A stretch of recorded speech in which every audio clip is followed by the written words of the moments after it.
بسم اللہ الرحمن الرحیم۔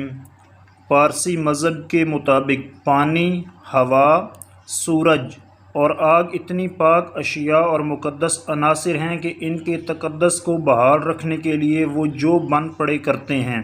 اسی کا نتیجہ ہے کہ پارسی مذہب کے پیروکار سمجھتے ہیں کہ مردوں کو دفنانے یا جلانے سے یہ عناصر ناپاک ہو سکتے ہیں، لہٰذا وہ اپنے مردوں کو دفنانے یا جلانے کے بجائے اونچے مینار یا پہاڑوں پر گدھوں کے آگے ڈال دیتے ہیں، اور ایسے مینار کو ٹاور آف سائلنس یا مینار خاموشیاں کہا جاتا ہے۔ پارسی مذہب 4000 سال پرانا ہے اور مردوں کو گدھوں کے آگے ڈالنے کی یہ رسم قدیم زمانے سے جاری ہے، لیکن پاکستان میں بالعموم اور کراچی میں بالخصوص گدھوں کی ختم ہوتی نسل نے پارسی مذہب کے پیروکاروں کو اپنی صدیوں پرانی رسم ترک کرنے پر مجبور کر دیا ہے۔ گو پارسی مذہب پر چلنے والے لوگ اب بھی اپنے مردوں کو گدھوں کے آگے ڈالنے کو ہی بہتر سمجھتے ہیں۔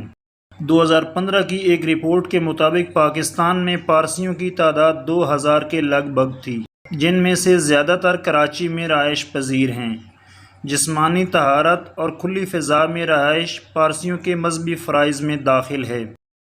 پاکیزگی کی مقدس علامت کے طور پر ان کی عبادت گاہوں اور مکانات میں ہر وقت آگ روشن رہتی ہے، خواہ وہ چراغی ہو۔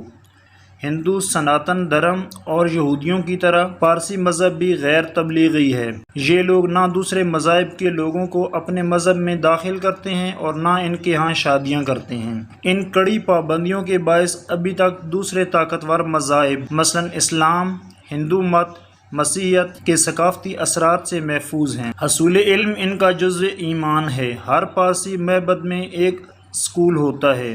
دنیا میں پارسیوں کی کل تعداد لاکھوں میں ہے، پاکستان میں یہ تعداد ہزاروں میں ہے، اور اس میں بھی شادی کے رجحان کے کم ہونے کی وجہ سے مزید کمی واقع ہو رہی ہے۔ پارسی مذہب دنیا کا وہ واحد مذہب ہے جس کے ماننے والے اپنی بہن کے ساتھ شادی کو معتبر سمجھتے ہیں۔ اس مذہب کا مؤخذ ایران کو قرار دیا جاتا ہے، مگر مسلمانوں کے 8ویں صدی میں ایران کی فتح کے بعد پارسیوں کی بڑی تعداد یا تو اسلام میں داخل ہو گئی یا پھر انہوں نے جزیہ دینا قبول کر لیا اور بعد میں ہندوستان ہجرت کر گئی۔ پارسی مذہب کے ماننے والے در حقیقت زرتشت ہوتے ہیں، جن کی بڑی تعداد ایران اور ہندوستان میں موجود ہے۔ اگر کسی جگہ تعداد اور وسائل کی کمی کے باعث یہ لوگ اپنا مینار خاموشیاں نہیں بنا سکتے تو وہاں یہ لوگ اپنے مردوں کو دفنا بھی دیتے ہیں، اور ویسے بھی اب پاکستان میں مردہ خور گدھوں کے خاتمے کی حد تک کمی کی وجہ سے پارسیوں میں مردوں کو دفنانے کا رجحان بڑھ گیا ہے۔ اس کے علاوہ بڑے شہروں میں گدھوں کی موجودگی نہ ہونے والی پریشانی سے بچنے کے لیے بمبئی اور کراچی کے مینار خاموشیاں میں سٹین لیس سٹیل کی شیٹیں لگا دی جاتی ہیں تاکہ دھوپ کی گرمی سے مرنے والوں کا جسم جلد از جلد ختم ہو سکے اور لاشوں سے پھیلنے والے تعفن سے بچا جا سکے۔ مینار خاموشیاں عموماً شہر سے باہر بنائے جاتے ہیں، لیکن شہروں کی بڑھتی ہوئی آبادی کی وجہ سے اب یہ شہر کے اندر آ چکے ہیں۔